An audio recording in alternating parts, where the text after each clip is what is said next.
ਬਰਾੜ ਨੂੰ ਭਾਰਤ ਲਿਆਉਣਾ ਜਾਂ ਗ੍ਰਿਫਤਾਰ ਕਰਨਾ ਕਿੰਨਾ ਕੁ ਔਖਾ ਹੈ? ਜਿਹੜਾ ਇੰਟਰਨੈਸ਼ਨਲ ਲਾਅ ਕਹਿੰਦਾ ਵੀ ਜਦੋਂ ਵੀ ਕਿਸੇ ਦੋਸ਼ੀ ਨੂੰ ਇੱਕ ਦੇਸ਼ ਤੋਂ ਦੂਜੇ ਦੇਸ਼ ਦੇ ਵਿੱਚ ਭੇਜਣਾ ਤੇ ਉਹਦੇ ਵਾਸਤੇ ਉੱਥੇ ਮੌਤ ਦੀ ਸਜ਼ਾ ਨਹੀਂ ਹੋਣੀ ਚਾਹੀਦੀ। ਅਜੇ ਤਾਂ ਇੱਕ ਤਰ੍ਹਾਂ ਦਾ ਪ੍ਰੋਸੈਸ ਸ਼ੁਰੂ ਹੀ ਨਹੀਂ ਹੋਇਆ। ਜਦੋਂ ਕਿਸੇ ਬੰਦੇ ਨੂੰ ਬਾਹਰਲੀ ਕੰਟਰੀ ਤੋਂ ਡਿਪੋਰਟ ਕੀਤਾ ਜਾਂਦਾ, ਉਹ ਕੰਟਰੀ ਡਿਪੋਰਟ ਕਰਦੀ ਆਪਣੇ ਵਾਲੇ ਐਕਸਟ੍ਰਾਡਿਟ ਕਰਕੇ ਲੈ ਕੇ ਆਉਂਦੇ ਨੇ, ਉਦੋਂ ਇਹ ਪਹਿਲਾਂ ਲਿਖਿਆ ਜਾਂਦਾ ਵੀ ਇਹ ਬੰਦੇ ਨੂੰ ਸਿਰਫ ਇਹਨਾਂ ਕੇਸਾਂ ਦੇ ਵਿੱਚ ਹੀ ਐਕਸਟ੍ਰਾਡਿਟ ਕੀਤਾ ਜਾਵੇਗਾ।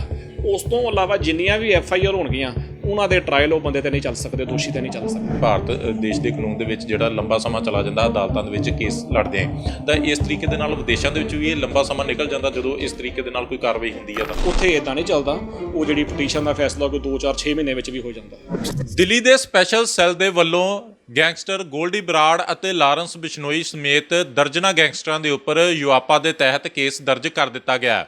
ਸਿੱਧੂ ਮੂਸੇਵਾਲੇ ਦੇ ਕਤਲ ਕੇਸ ਦੇ ਵਿੱਚ ਲਾਰੈਂਸ ਬਿਸ਼ਨੋਈ ਅਤੇ ਗੋਲਡੀ ਬਰਾੜ ਨੂੰ ਹੀ ਮਾਸਟਰ ਮਾਈਂਡ ਮੰਨਿਆ ਗਿਆ ਅਤੇ ਇਹ ਕਾਰਵਾਈ ਵੀ ਕੇਂਦਰੀ ਗ੍ਰਹਿ ਮੰਤਰਾਲੇ ਦੇ ਕਹਿਣ ਦੇ ਉੱਪਰ ਦਿੱਲੀ ਸਪੈਸ਼ਲ ਸੈੱਲ ਦੇ ਵੱਲੋਂ ਕੀਤੀ ਗਈ ਹੈ। ਲਾਰੈਂਸ ਬਿਸ਼ਨੋਈ ਇਸ ਸਮੇਂ ਪੰਜਾਬ ਪੁਲਿਸ ਦੀ ਕਸਟਡੀ ਦੇ ਵਿੱਚ ਹੈਗਾ ਅਤੇ ਗੋਲਡੀ ਬਰਾੜ ਇਸ ਵੇਲੇ ਵਿਦੇਸ਼ ਦੇ ਵਿੱਚ ਬੈਠਾ, ਜਿਸ ਨੂੰ ਭਾਰਤ ਲਿਆਉਣ ਦੀ ਤਿਆਰੀ ਕੀਤੀ ਜਾ ਰਹੀ ਹੈ। ਹਾਲਾਂਕਿ ਲਾਰੈਂਸ ਬਿਸ਼ਨੋਈ ਦੇ 2 ਭਰਾ ਜਿਹੜੇ ਸਚਿਨ ਬਿਸ਼ਨੋਈ ਅਤੇ ਅਨਮੋਲ ਬਿਸ਼ਨੋਈ, ਜਿਨ੍ਹਾਂ ਨੂੰ ਵਿਦੇਸ਼ ਦੇ ਵਿੱਚ ਗ੍ਰਿਫਤਾਰ ਕਰ ਲਿਆ ਗਿਆ, ਪਰ ਸਵਾਲ ਇਹ ਹੈ ਕਿ ਗੋਲਡੀ ਬਰਾੜ ਨੂੰ ਕਦੋਂ ਗ੍ਰਿਫਤਾਰ ਕੀਤਾ ਜਾਵੇਗਾ, ਕਦੋਂ ਉਸ ਨੂੰ ਭਾਰਤ ਲਿਆਂਦਾ ਜਾਵੇਗਾ, ਕਿਉਂਕਿ ਇਹਦੇ ਵਿੱਚ ਕਈ ਕਾਨੂੰਨੀ ਜਿਹੜੀਆਂ ਨੇ ਉਹ ਪੇਚ ਫਸ ਸਕਦੇ ਨੇ। ਇਸ ਚੀਜ਼ ਨੂੰ ਲੈ ਕੇ ਲੋਕਾਂ ਦੇ ਮਨਾਂ ਦੇ ਵਿੱਚ ਸਵਾਲ ਵੀ ਹੈਗਾ ਕਿ ਆਖਿਰਕਾਰ ਗੋਲਡੀ ਬਰਾੜ ਨੂੰ ਅਜੇ ਤੱਕ ਗ੍ਰਿਫਤਾਰ ਕਿਉਂ ਨਹੀਂ ਕੀਤਾ ਗਿਆ ਜਾਂ ਭਾਰਤ ਕਿਉਂ ਨਹੀਂ ਲਿਆਂਦਾ ਜਾ ਰਿਹਾ। ਤਾਂ ਇਹ ਸਾਰੇ ਮਸਲੇ ਦੇ ਉੱਪਰ ਗੱਲਬਾਤ ਕਰਨ ਦੇ ਲਈ ਮੇਰੇ ਨਾਲ ਐਡਵੋਕੇਟ ਪਰਮਿੰਦਰ ਸਿੰਘ ਢੀਂਗਰਾ ਮੌਜੂਦ ਹੈਗੇ ਨੇ।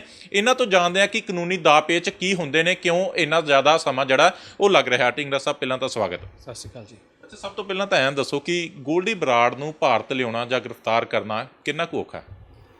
ਦੇਖੋ, ਸਵਾਲ ਮੈਂ ਕੋਈ ਕਿਸੇ ਇੱਕ ਬੰਦੇ ਦਾ ਨਹੀਂ ਕਰ ਰਿਹਾ, ਮੈਂ ਤੁਹਾਨੂੰ ਜਨਰਲੀ ਗੱਲ ਦੱਸ ਦਿੰਦਾ ਵਾਂ। ਜਦੋਂ ਵੀ ਕਿਸੇ ਬੰਦੇ ਤੇ ਕੋਈ ਇੰਡੀਆ ਦੇ ਵਿੱਚ FIR ਲੌਜ ਹੋ ਜਾਂਦੀ ਹੈ, ਉਹਨੂੰ ਜਦੋਂ ਇੰਡੀਆ ਲਿਆਂਦਾ ਜਾਂਦਾ ਉਹਦੇ ਵਾਸਤੇ ਐਕਸਟ੍ਰਾਡੀਸ਼ਨ ਦਾ ਪ੍ਰੋਸੈਸ ਸ਼ੁਰੂ ਹੁੰਦਾ। ਐਕਸਟ੍ਰਾਡੀਸ਼ਨ ਪ੍ਰੋਸੈਸ 2 ਤਰ੍ਹਾਂ ਦਾ ਤਰੀਕਾ। ਇੱਕ ਤੇ ਇਹ ਹੈ ਵੀ ਉਹਦੇ ਵਿੱਚ ਘੱਟੋ ਘੱਟ 3 ਸਾਲ ਸਜ਼ਾ ਹੋਣੀ ਚਾਹੀਦੀ ਹੈ ਅਤੇ ਵੱਧ ਤੋਂ ਵੱਧ ਉਹਦੇ ਵਿੱਚ ਮੌਤ ਦੀ ਸਜ਼ਾ ਨਹੀਂ ਹੋਣੀ ਚਾਹੀਦੀ, ਤਾਂ ਹੀ ਐਕਸਟ੍ਰਾਡਿਟ ਕੀਤਾ ਜਾ ਸਕਦਾ। ਇਹ ਜੋ ਇੰਟਰਨੈਸ਼ਨਲ ਲਾਅ ਕਹਿੰਦਾ, ਇਹਦੇ ਦੌਰਾਨ ਹੀ ਤੇ ਦੋਨਾਂ ਦੇਸ਼ਾਂ ਦੇ ਵਿੱਚ ਜਾਂ ਤਾਂ ਐਕਸਟ੍ਰਾਡੀਸ਼ਨ ਟਰੀਟੀ ਹੋਵੇ, ਜਿਸ ਕੰਟਰੀ ਤੋਂ ਬੰਦੇ ਨੂੰ ਇੰਡੀਆ ਲੈ ਕੇ ਆਉਣਾ, ਜਾਂ ਉਹਨਾਂ ਦੇ ਵਿੱਚ ਐਕਸਟ੍ਰਾਡੀਸ਼ਨ ਅਰੇਂਜਮੈਂਟਸ ਹੋਏ ਹੋਏ। ਕਈਆਂ ਦੇ ਨਾਲ ਐਕਸਟ੍ਰਾਡੀਸ਼ਨ ਦੀ ਟਰੀਟੀ ਨਹੀਂ ਹੈਗੀ, ਲੇਕਿਨ ਉਹਨਾਂ ਦੇ ਨਾਲ ਐਕਸਟ੍ਰਾਡੀਸ਼ਨ ਅਰੇਂਜਮੈਂਟਸ ਨੇ, ਉਹਨਾਂ ਬੰਦਿਆਂ ਨੂੰ ਇੰਡੀਆ ਲਿਆਂਦਾ ਜਾ ਸਕਦਾ। ਅਤੇ ਜਦੋਂ ਵੀ ਕਿਸੇ ਬੰਦੇ ਨੂੰ ਇੰਡੀਆ ਤੋਂ ਬਾਹਰ ਗ੍ਰਿਫਤਾਰ ਕਰ ਲਿਆ ਜਾਂਦਾ, ਇੰਡੀਅਨ ਏਜੰਸੀਜ਼ ਨੂੰ ਕੋਈ ਬੰਦਾ ਵਾਂਟਡ ਹੁੰਦਾ, ਉਹ ਜਦੋਂ ਉੱਥੇ ਕੰਟਰੀਆਂ ਨੂੰ ਉੱਥੋਂ ਦੀ ਪੁਲਿਸ ਉਹਨੂੰ ਗ੍ਰਿਫਤਾਰ ਕਰਦੀ ਹੈ, ਉਸ ਤੋਂ ਬਾਅਦ ਇੰਡੀਅਨ ਗੌਰਮੈਂਟ ਉਹਦੇ ਦੇ ਉੱਤੇ ਉੱਥੋਂ ਦੀ ਅਦਾਲਤ ਦੇ ਵਿੱਚ ਕੇਸ ਦਾਇਰ ਕਰਦੀ ਹੈ। ਕੇਸ ਹੋਣ ਤੋਂ ਬਾਅਦ ਫਿਰ ਇਹਨਾਂ ਨੂੰ ਆਪਣਾ ਪੱਖ ਰੱਖਦੇ ਨੇ, ਉਹ ਆਪਣਾ ਪੱਖ ਰੱਖਦੇ ਨੇ ਵੀ ਇਹਨੂੰ ਇੰਡੀਆ ਨਾ ਸੌਂਪਿਆ ਜਾਵੇ, ਇਹ ਕਹਿੰਦੇ ਵੀ ਸਾਨੂੰ ਬੰਦਾ ਚਾਹੀਦਾ। ਉਸ ਤੋਂ ਬਾਅਦ ਜਦੋਂ ਇੰਡੀਆ ਗੌਰਮੈਂਟ ਦੀ ਪਟੀਸ਼ਨ ਅਲਾਊਡ ਹੋ ਜਾਂਦੀ ਹੈ, ਉਸ ਤੋਂ ਬਾਅਦ ਉਹ ਬੰਦੇ ਨੂੰ ਇੰਡੀਆ ਲਿਆਂਦਾ ਜਾਂਦਾ। ਇਹ ਨਹੀਂ ਹੈਗਾ ਵੀ ਜਿਵੇਂ ਇੱਥੇ ਇੰਡੀਆ ਦੇ ਵਿੱਚ ਚੱਲਦਾ ਵੀ FIR ਲੌਜ ਹੋਈ ਤੇ ਬੰਦਾ ਚੱਕ ਲਿਆਂਦਾ, ਅਤੇ ਜਦੋਂ ਕਿਸੇ ਨੂੰ ਫੋਰਨ ਕੰਟਰੀ ਤੋਂ ਲਿਆਉਣਾ, ਇਹ ਇਸ ਤੋਂ ਬਿਨਾਂ ਨਹੀਂ ਲਿਆਂਦਾ ਜਾ ਸਕਦਾ। ਅੱਛਾ, ਯਾਨੀ ਕਿ ਅਫੈਂਸ ਜਿਹੜਾ ਉਹ ਸੇਮ ਹੋਣਾ ਚਾਹੀਦਾ ਦੋਨਾਂ ਕੰਟਰੀਆਂ ਦੇ ਵਿੱਚ, ਜੇਕਰ ਹੋਏਗਾ ਤੇ ਤਾਂ ਹੀ ਜਿਹੜਾ ਉੱਥੇ ਉਹਨੂੰ ਗ੍ਰਿਫਤਾਰ ਕੀਤਾ ਜਾ ਸਕਦਾ। ਬਿਲਕੁਲ। ਜੇਕਰ ਮੈਂ ਤੁਹਾਨੂੰ ਹੁਣ ਮਿਸਾਲ ਦੇ ਤੌਰ 'ਤੇ ਦੱਸ ਦਿਆਂ, ਜਿਵੇਂ ਇੰਡੀਆ ਦੇ ਵਿੱਚ ਮੈਟਰੀਮੋਨੀਅਲ ਕੇਸਿਸ ਹੁੰਦੇ ਨੇ, ਇੱਥੇ ਡੋਰੀ ਹੁੰਦੀ ਹੈ, ਅਤੇ ਫੋਰਨ ਕੰਟਰੀ ਦੇ ਵਿੱਚ ਡੋਰੀ ਦਾ ਕਨਸੈਪਟ ਹੀ ਹੈ ਨਹੀਂਗਾ। ਅਤੇ ਜੇ ਉਹ ਇੱਥੇ FIR ਲੌਜ ਹੈਗੀ ਹੈ, ਉੱਥੇ ਉਹ ਕੰਟਰੀ ਦੇ ਵਿੱਚ ਅਫੈਂਸ ਨਹੀਂ ਹੈਗਾ, ਅਤੇ ਉਹ ਬੰਦੇ ਨੂੰ ਇੰਡੀਆ ਨਹੀਂ ਲਿਆਂਦਾ ਜਾ ਸਕਦਾ, ਵੀ ਜੇਕਰ ਉਹਦੇ ਨਾਲ 406 ਜਾਂ 420 ਨਹੀਂ ਲੱਗੀ। ਹੁਣ ਇਹਦੇ ਵਿੱਚ ਜਿਹੜੇ ਇਹ ਕੇਸਿਸ ਨੇ, ਇਹ ਮਰਡਰ ਟਰਾਇਲ ਹੈ, ਇਹਨਾਂ ਦੇ ਵਿੱਚ 302 ਦੇ ਪਰਚੇ ਦਰਜ ਨੇ, ਮਰਡਰ ਹੋਇਆ। ਉੱਥੇ ਇੱਕ ਬੜੀ ਵੱਡੀ ਅੜਚਨ ਆ ਜਾਂਦੀ ਹੈ, ਕਿਉਂਕਿ ਆਪਣੇ ਇੱਥੇ 302 ਦੇ ਵਿੱਚ ਜਿਹੜੀ ਲਾਈਫ ਇੰਪ੍ਰਿਜ਼ਨਮੈਂਟ ਹੈਗੀ ਹੈ ਅਤੇ ਡੈਥ ਸੈਂਟੈਂਸ ਹੈਗੀ, ਮੌਤ ਦੀ ਸਜ਼ਾ। ਅਤੇ ਜਿਹੜਾ ਇੰਟਰਨੈਸ਼ਨਲ ਲਾਅ ਕਹਿੰਦਾ ਵੀ ਜਦੋਂ ਵੀ ਕਿਸੇ ਦੋਸ਼ੀ ਨੂੰ ਇੱਕ ਦੇਸ਼ ਤੋਂ ਦੂਜੇ ਦੇਸ਼ ਦੇ ਵਿੱਚ ਭੇਜਣਾ, ਅਤੇ ਉਹਦੇ ਵਾਸਤੇ ਉੱਥੇ ਮੌਤ ਦੀ ਸਜ਼ਾ ਨਹੀਂ ਹੋਣੀ ਚਾਹੀਦੀ। ਇਹ ਇੱਕ ਬੜੀ ਵੱਡੀ ਅੜਚਨ ਪੈਦਾ ਹੋ ਜਾਂਦੀ ਹੈ। ਇਸ ਤੋਂ ਪਹਿਲਾਂ ਵੀ ਜਿਵੇਂ ਤੁਸੀਂ ਅੱਬੂ ਸਲੇਮ ਵਾਲਾ ਕੇਸ ਦੇਖਿਆ, ਅੱਬੂ ਸਲੇਮ ਨੂੰ ਜਦੋਂ ਇੰਡੀਆ ਐਕਸਟ੍ਰਾਡਾਈਟ ਕੀਤਾ ਗਿਆ ਪੁਰਤਗਾਲ ਤੋਂ, ਅਤੇ ਇੰਡੀਅਨ ਗੌਰਮੈਂਟ ਨੇ ਉਹਨਾਂ ਨੂੰ ਲਿਖ ਕੇ ਦਿੱਤਾ ਵੀ ਅਸੀਂ ਉਹਨੂੰ 20 ਸਾਲ ਤੋਂ ਵੱਧ ਸਜ਼ਾ ਨਹੀਂ ਦੇਵਾਂਗੇ, ਅਤੇ ਉਹਦੇ ਤਹਿਤ ਹੀ ਉਹਨੂੰ 20 ਸਾਲ ਦੀ ਸਜ਼ਾ ਹੋਈ, ਅਤੇ ਜਦੋਂ ਉਹਦੀ ਸਜ਼ਾ ਪੂਰੀ ਹੋ ਜਾਏਗੀ ਤਾਂ ਉਹਨੂੰ ਛੱਡਣਾ ਵੀ ਪਵੇਗਾ। ਇਹ ਇੱਕ ਬੜੀ ਵੱਡੀ ਹੋ ਸਕਦਾ ਅੜਚਨ ਅੱਜ ਸਾਹਮਣੇ ਆ ਜਾਵੇ। ਅੱਛਾ, ਇਹੋ ਜਿਹੀਆਂ ਜਿਹੜੀਆਂ ਨੇ ਉਹ ਕਈ ਜਿਹੜੀਆਂ ਦਿੱਕਤਾਂ ਦਾ ਸਾਹਮਣਾ ਕਰਨਾ ਪੈ ਸਕਦਾ, ਇਹੀ ਕਾਰਨ ਹੈ ਕਿ ਇੰਨਾ ਸਮਾਂ ਲੱਗਦਾ ਪਿਆ ਇਸ ਚੀਜ਼ ਨੂੰ? ਨਹੀਂ, ਹਜੇ ਤਾਂ ਪ੍ਰੋਸੈਸ ਸ਼ੁਰੂ ਹੀ ਨਹੀਂ ਹੋਇਆ। ਹਜੇ ਤੇ ਸਰਕਾਰ ਨੇ ਉਹਨੂੰ ਲਿਆਉਣ ਦੀ ਗੱਲ ਤੋਰੀ ਹੈ ਨਾ, ਜਦੋਂ ਲਿਆਉਣ ਦੀ ਗੱਲ ਸ਼ੁਰੂ ਹੋਵੇਗੀ ਉਸ ਤੋਂ ਬਾਅਦ ਇਹ ਸਾਰੀਆਂ ਗੱਲਾਂ ਚੱਲਣਗੀਆਂ ਵੀ ਉਹ ਕੀ ਪਲੀ ਰੱਖਦੇ ਨੇ, ਇਹ ਕੀ ਪਲੀ ਰੱਖਦੇ ਨੇ, ਉਸ ਤੋਂ ਬਾਅਦ ਕਿਵੇਂ ਕੇਸ ਚੱਲਦਾ, ਫਿਰ ਉਸ ਤੋਂ ਬਾਅਦ ਉਹਨੂੰ ਇੰਡੀਆ ਲਿਆਉਣ ਦਾ ਪ੍ਰੋਸੈਸ ਸਟਾਰਟ ਹੋਵੇਗਾ। ਹਜੇ ਤਾਂ ਇੱਕ ਤਰ੍ਹਾਂ ਦਾ ਪ੍ਰੋਸੈਸ ਸ਼ੁਰੂ ਹੀ ਨਹੀਂ ਹੋਇਆ। ਅੱਛਾ, ਦੋ ਵੱਖਰੇ ਵੱਖਰੇ ਦੇਸ਼ਾਂ ਤੋਂ, ਕੀਨੀਆ ਤੋਂ ਤੇ ਜਿਹੜਾ ਸੀਗਾ ਅਜ਼ਰਬਾਈਜਾਨ ਤੋਂ ਸਚਿਨ ਬਿਸ਼ਨੋਈ ਤੇ ਅਨਮੋਲ ਬਿਸ਼ਨੋਈ ਦੋਨਾਂ ਨੂੰ ਜਿਹੜਾ ਗ੍ਰਿਫਤਾਰ ਕੀਤਾ ਗਿਆ, ਤਾਂ ਉੱਥੋਂ ਜਿਹੜਾ ਭਾਰਤ ਉਹਨਾਂ ਨੂੰ ਲੈ ਕੇ ਆਉਣਾ ਕਿੰਨਾ ਕੁ ਔਖਾ ਹੈਗਾ? ਮੈਂ ਤੁਹਾਨੂੰ ਦੱਸੀ ਗੱਲ ਪਹਿਲਾਂ ਵੀ ਜਿਵੇਂ ਜੇ ਤੇ ਉਹ ਦੋਨੋਂ ਕੰਟਰੀਆਂ ਦੇ ਵਿੱਚ ਡੈਥ ਸੈਂਟੈਂਸ ਹੈਗੀ ਹੈ, ਫਿਰ ਉਹ ਇੰਡੀਆ ਸੌਖੇ ਤਰੀਕੇ ਨਾਲ ਭੇਜ ਸਕਦੇ ਨੇ। ਜੇਕਰ ਉੱਥੇ ਡੈਥ ਸੈਂਟੈਂਸ ਨਹੀਂ ਹੈਗੀ ਤੇ ਜਾਂ ਉਹ ਜਿਹੜੀ ਇੰਟਰਨੈਸ਼ਨਲ ਟਰੀਟੀ ਹੋਈ ਹੈ ਦੋਨਾਂ ਕੰਟਰੀਜ਼ ਦੀ, ਜੇ ਟਰੀਟੀ ਨਹੀਂ ਹੋਈ ਜਾਂ ਇੰਟਰਨੈਸ਼ਨਲ ਐਕਸਟ੍ਰਾਡੀਸ਼ਨ ਅਰੇਂਜਮੈਂਟਸ ਹੈਗੇ ਨੇ, ਜੇ ਉਹਦੇ ਵਿੱਚ ਲਿਖਿਆ ਹੋਇਆ ਵੀ ਜੇ ਕਿਸੇ ਵੀ ਵਿਅਕਤੀ ਨੂੰ ਜਦੋਂ ਵੀ ਦੋਨਾਂ ਕੰਟਰੀਆਂ ਨੇ ਇੱਕ ਦੂਸਰੇ ਦੋਸ਼ੀ ਭਗੌੜੇ ਨੂੰ ਇੱਕ ਐਕਸਚੇਂਜ ਦੇ ਰਾਹੀਂ ਦੂਸਰੇ ਦੇਸ਼ ਨੂੰ ਸੌਂਪਣਾ, ਤੇ ਉਹਨੂੰ ਵੱਧ ਤੋਂ ਵੱਧ ਅਸੀਂ 20 ਸਾਲ ਦੀ ਸਜ਼ਾ ਜਾਂ 10 ਸਾਲ ਦੀ ਸਜ਼ਾ ਜਾਂ 14 ਸਾਲ ਦੀ, ਜੋ ਵੀ ਉਹਨਾਂ ਨੇ ਡਿਫਾਈਨ ਕੀਤਾ, ਜੇ ਉਹਦੇ ਵਿੱਚ ਅੜਚਨ ਹੋ ਸਕਦਾ ਪੈਦਾ ਹੋ ਜਾਵੇ, ਜੇ ਮੰਨ ਲਓ ਇੰਡੀਆ ਦੇ ਵਿੱਚ ਤੇ ਆਪਣੇ ਡੈਥ ਸੈਂਟੈਂਸ ਹੈ ਉਹਨਾਂ ਦੇ ਹੋਵੇ ਨਾ, ਤੇ ਫਿਰ ਉਹਨੂੰ ਇੱਥੇ ਲਿਆਉਣ ਦੀ ਦਿੱਕਤ ਪੈਦਾ ਹੋ ਸਕਦੀ ਹੈ। ਤੇ ਜੇ ਲਿਆਂਦਾ ਵੀ ਜਾਂਦਾ ਵੀ ਕੰਡੀਸ਼ਨ ਲਿਆਂਦਾ ਜਾਵੇਗਾ ਵੀ ਇਹਦੇ ਤੇ ਸਿਰਫ ਇਹੀ ਕੇਸ ਚੱਲੂਗਾ।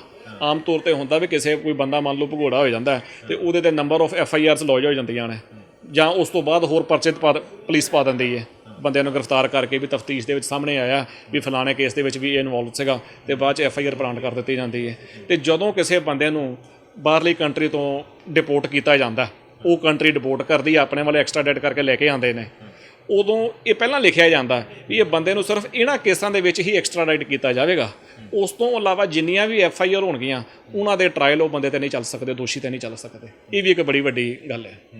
ਜਿਹੜੀ ਟਰੀਟੀ ਦੀ ਤੁਸੀਂ ਗੱਲ ਕੀਤੀ, ਤਾਂ ਇਹ ਕੈਨੇਡਾ ਦੇ ਨਾਲ ਭਾਰਤ ਦੀ ਟਰੀਟੀ ਹੈਗੀ ਹੈ? ਕੈਨੇਡਾ ਦੇ ਨਾਲ ਕੁਝ ਅਰੇਂਜਮੈਂਟਸ ਵੀ ਹੈਗੇ ਨੇ। ਅਸਲ ਦੇ ਵਿੱਚ ਨਾ ਇਹ ਜਿਹੜਾ ਆਪਣਾ ਭਾਰਤ ਹੈ, ਇਹ ਜਿਹੜੀ ਸਾਡੀ IPC ਬਣੀ ਹੈ 1860 ਦੀ ਹੈ, ਇਹ ਜਦੋਂ ਸਾਰਾ ਅੰਗਰੇਜ਼ਾਂ ਦੇ ਅਧੀਨ ਸੀਗਾ, ਤੇ ਜਿੰਨੀਆਂ ਵੀ ਕਾਮਨਵੈਲਥ ਕੰਟਰੀਜ਼ ਹੈਗੀਆਂ ਨੇ ਜਿਹੜੀਆਂ ਵੀ ਅੰਗਰੇਜ਼ਾਂ ਦੇ ਅਧੀਨ ਸੀਗੀਆਂ, ਉਹਨਾਂ ਦੇ ਨਾਲ ਸਾਡੇ ਐਕਸਟ੍ਰਾਡੀਸ਼ਨ ਅਰੇਂਜਮੈਂਟਸ ਹੈਗੇ ਨੇ, ਤੇ ਉਹਨਾਂ ਨੂੰ ਐਕਸਟ੍ਰਾਡੀਸ਼ਨ ਅਰੇਂਜਮੈਂਟਸ ਦੇ ਰਾਹੀਂ ਲਿਆਂਦਾ ਜਾ ਸਕਦਾ।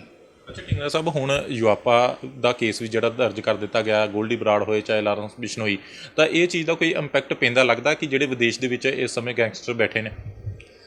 ਦੇਖੋ, ਮੈਂ ਉਹਨਾਂ ਕੇਸਾਂ ਦੇ ਬਾਰੇ ਤਾਂ ਨਹੀਂ ਦੱਸ ਸਕਦਾ ਵੀ ਕੀ ਇੰਪੈਕਟ ਪੈਂਦਾ ਕੀ ਨਹੀਂ ਪੈਂਦਾ। ਮੈਂ ਇਹ ਦੱਸ ਦਿੰਦਾ ਵੀ ਜਿਹੜਾ ਯੂਆਪਾ ਹੈਗਾ, ਹੋ ਸਕਦਾ ਯੂਆਪਾ ਲਗਾਉਣ ਦੀ ਭਾਵਨਾ ਇਹ ਹੋਵੇ ਵੀ ਜਿਵੇਂ 302 ਦਾ ਚਾਰਜ ਲੱਗਾ ਕੋਈ ਬੰਦੇ ਨੂੰ, ਜਿਵੇਂ ਹੁਣ ਲਾਰੈਂਸ ਬਿਸ਼ਨੋਈ ਦੇ ਕੇਸ ਵਿੱਚ ਹੀ ਆਇਆ ਵੀ ਸੁਪਰੀਮ ਕੋਰਟ ਨੇ ਕਹਿ ਤਾ ਵੀ ਤੁਸੀਂ ਇਸ ਬੰਦੇ ਨੂੰ ਚਾਹੇ ਜਿਹੜਾ ਦੋਸ਼ੀ ਹੈ ਨਾਮਜ਼ਦ ਕੀਤਾ ਹੋਇਆ ਆਪਣੀ FIRs ਦੇ ਵਿੱਚ, ਲੇਕਿਨ ਤੁਹਾਡਾ ਵਤੀਰਾ ਇਹਦੇ ਪ੍ਰਤੀ ਇਨਸਾਨਾਂ ਵਾਲਾ ਹੋਣਾ ਚਾਹੀਦਾ ਹੈਗਾ ਵੀ ਤੁਸੀਂ ਇੰਨੇ ਲੰਮੇ ਸਮੇਂ ਤੋਂ ਇਹਨੂੰ ਪੁਲਿਸ ਕਸਟਡੀ ਦੇ ਵਿੱਚ ਰੱਖਿਆ ਹੋਇਆ, ਤੇ ਜੇਕਰ ਕਤਲ ਦੇ ਕੇਸ ਦੇ ਵਿੱਚ 90 ਦਿਨ ਦੇ ਵਿੱਚ ਚਲਾਨ ਪੇਸ਼ ਨਾ ਕੀਤਾ ਜਾਵੇ 3 ਮਹੀਨੇ ਦੇ ਵਿੱਚ 90 ਦਿਨ ਦੇ ਵਿੱਚ, ਤੇ ਉਹ ਬੰਦੇ ਨੂੰ ਡਿਫਾਲਟ ਬੇਲ ਮਿਲ ਸਕਦੀ ਹੈ। ਤੇ ਜੇਕਰ ਉਹਦੇ ਯੂਆਪਾ ਲਾ ਦਿੱਤਾ ਜਾਵੇ ਫਿਰ ਚਲਾਨ ਪੇਸ਼ 2 ਸਾਲ ਤੱਕ ਕਰਨ ਦੀ ਲੋੜ ਨਹੀਂ ਹੈਗੀ। ਹੋ ਸਕਦਾ ਜਿਨ੍ਹਾਂ ਨੇ ਕੋਈ ਧਾਰਾ ਦਾ ਵਾਧਾ ਕੀਤਾ, ਆਪਣੇ ਕੋਲ ਕੋਈ ਕੇਸ ਦੀ ਮਿਸਲ ਤਾਂ ਹੈ ਨਹੀਂ ਵੀ ਅਸੀਂ ਪੜ੍ਹ ਕੇ ਦੱਸ ਸਕੀਏ, ਹੋ ਸਕਦਾ ਕੋਈ ਇਹੋ ਜਿਹੀ ਭਾਵਨਾ ਹੋਵੇ ਵੀ ਤਾਂ ਜੋ ਇਹਨਾਂ ਵਿਅਕਤੀਆਂ ਨੂੰ ਹੋਰ ਇਨਵੈਸਟੀਗੇਟ ਕੀਤਾ ਜਾ ਸਕੇ, ਇੰਟਰੋਗੇਟ ਕੀਤਾ ਜਾ ਸਕੇ, ਤੇ ਇਹਨੂੰ ਲੰਮਾ ਸਮਾਂ ਜੇਲ੍ਹ 'ਚ ਰੱਖਿਆ ਜਾ ਸਕੇ ਬਗੈਰ ਚਲਾਨ ਪੇਸ਼ ਕੀਤੇ। ਜਾਣੀ ਕਿ ਲੰਬਾ ਸਮਾਂ ਜਿਹੜਾ ਇਹਨਾਂ ਨੂੰ ਜੇਲ੍ਹ ਦੇ ਵਿੱਚ ਰੱਖਿਆ ਜਾ ਸਕਦਾ। ਅੱਛਾ, ਜੇਕਰ ਵਿਦੇਸ਼ ਤੋਂ ਲੈ ਕੇ ਆਉਣਾ, ਚਾਹੇ ਮੰਨ ਲਓ ਸਪੋਜ਼ ਕਰੋ ਕਿ ਜੇਕਰ ਗੋਲਡੀ ਬਰਾੜ ਨੂੰ ਇੰਟਰਪੋਲ ਦੇ ਵੱਲੋਂ ਗ੍ਰਿਫਤਾਰ ਉੱਥੇ ਕਰ ਵੀ ਲਿਆ ਜਾਂਦਾ, ਤਾਂ ਉੱਥੇ ਕੇਸ ਚੱਲੇਗਾ, ਤਾਂ ਭਾਰਤ ਦੇ ਵਕੀਲ ਜਿਹੜੇ ਨੇ ਉੱਥੇ ਕੇਸ ਲੜਨ ਦੇ ਲਈ ਜਾਣਗੇ, ਤਾਂ ਉੱਥੇ ਇਹ ਸਾਬਿਤ ਕਰਨਾ ਪਏਗਾ ਕਿ ਵਾਕਈ ਇਹ ਗੋਲਡੀ ਬਰਾੜ ਨੇ ਜਿਹੜਾ ਸੀਗਾ ਉਹਦੇ ਉੱਪਰ ਇਹ ਦੋਸ਼ ਸਾਬਿਤ ਹੁੰਦੇ ਨੇ। ਬਿਲਕੁਲ, ਮੈਂ ਤੁਹਾਨੂੰ ਦੱਸ ਦਿੰਦਾ ਵਾਂ, ਭਾਈ ਪਰਮਜੀਤ ਸਿੰਘ ਪੰਮਾ, ਉਹਨਾਂ ਨੂੰ ਵੀ ਇਸੇ ਤਰ੍ਹਾਂ ਹੀ ਪੁਰਤਗਾਲ ਦੇ ਵਿੱਚ ਰੋਕ ਲਿਆ ਗਿਆ ਸੀਗਾ।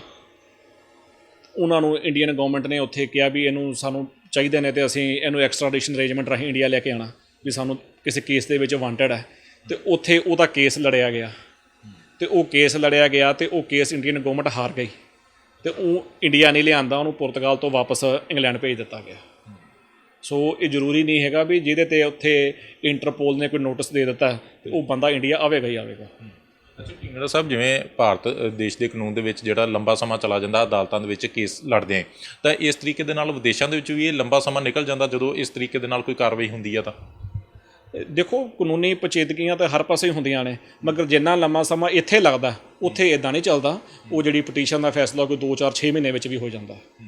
ਠੀਕ ਹੈ, ਧੰਨਵਾਦ ਗੱਲਬਾਤ ਕਰਨ ਦੇ ਲਈ। ਸੋ ਇਹ ਪਰਮਿੰਦਰ ਸਿੰਘ ਢਿੰਗਰਾ ਹੈਗੇ ਨੇ, ਐਡਵੋਕੇਟ ਹੈਗੇ ਨੇ, ਜਿਨ੍ਹਾਂ ਦੇ ਕੋਲੋਂ ਜਿਹੜੀ ਕਾਨੂੰਨੀ ਜਿਹੜੀ ਆ ਉਹ ਪ੍ਰਤੀਕਿਰਿਆ ਜਾਣਨ ਦੀ ਕੋਸ਼ਿਸ਼ ਕੀਤੀ ਹੈ ਕਿ ਗੋਲਡੀ ਬਰਾੜ ਨੂੰ ਜੇਕਰ ਭਾਰਤ ਲੈ ਕੇ ਆਉਣਾ ਤਾਂ ਕਿਸ ਤਰੀਕੇ ਦੇ ਨਾਲ ਉਹਨਾਂ ਨੂੰ ਲਿਆਂਦਾ ਜਾਂਦਾ, ਕਿਉਂਕਿ ਆਮ ਲੋਕਾਂ ਦੇ ਮਨਾਂ ਦੇ ਵਿੱਚ ਸਵਾਲ ਹਰ ਵਾਰ ਇਹੀ ਹੁੰਦਾ ਕਿ ਆਖਿਰਕਾਰ ਗੋਲਡੀ ਬਰਾੜ ਨੂੰ ਭਾਰਤ ਅਜੇ ਤੱਕ ਕਿਉਂ ਨਹੀਂ ਲਿਆਂਦਾ ਜਾ ਰਿਹਾ। ਹਾਲਾਂਕਿ ਹੌਲੀ ਹੌਲੀ ਗੈਂਗਸਟਰਾਂ ਨੂੰ ਜਿਹੜਾ ਫੜਿਆ ਜ਼ਰੂਰ ਜਾ ਰਿਹਾ ਹੈ, ਪਰ ਗੋਲਡੀ ਬਰਾੜ ਨੂੰ ਭਾਰਤ ਲਿਆਉਣ ਦੇ ਵਿੱਚ ਵੀ ਜਿਹੜੀਆਂ ਕਈ ਕਾਨੂੰਨੀ ਪੇਚੀਦਗੀਆਂ ਹੈਗੀਆਂ ਨੇ, ਜਿਨ੍ਹਾਂ ਦੇ ਨਾਲ ਜਿਹੜਾ ਉਹ ਭਾਰਤ ਸਰਕਾਰ ਨੂੰ ਅਜੇ ਜਿਹੜਾ ਉਹ ਲੜਨਾ ਪਵੇਗਾ। ਜਾਏਗਾ। ਉਸ ਤੋਂ ਬਾਅਦ ਜਿਹੜਾ ਉਹ ਜੇਕਰ ਗੋਲਡੀ ਬਰਾੜ ਦੇ ਉੱਪਰ ਦੋਸ਼ ਸਾਬਤ ਹੋ ਜਾਂਦੇ ਨੇ ਤਾਂ ਹੀ ਕੈਨੇਡਾ ਗੌਰਮੈਂਟ ਦੇ ਵੱਲੋਂ ਜਿਹੜਾ ਗੋਲਡੀ ਬਰਾੜ ਨੂੰ ਭਾਰਤ ਭੇਜਣ ਦੀ ਇਜਾਜ਼ਤ ਦਿੱਤੀ ਜਾਵੇਗੀ, ਜਿਹਦੇ ਵਿੱਚ ਕਈ ਤਰ੍ਹਾਂ ਦੀਆਂ ਕੰਡੀਸ਼ਨਾਂ ਵੀ ਜਿਹੜੀਆਂ ਨੇ ਉਹ ਰੱਖੀਆਂ ਜਾ ਸਕਦੀਆਂ ਨੇ। ਕੈਮਰਾਮੈਨ ਅਵੀ ਦੇ ਨਾਲ ਮਨਪ੍ਰੀਤ ਸਿੰਘ ਕਾਲੋਂ, TV ਪੰਜਾਬ, ਜਲੰਧਰ।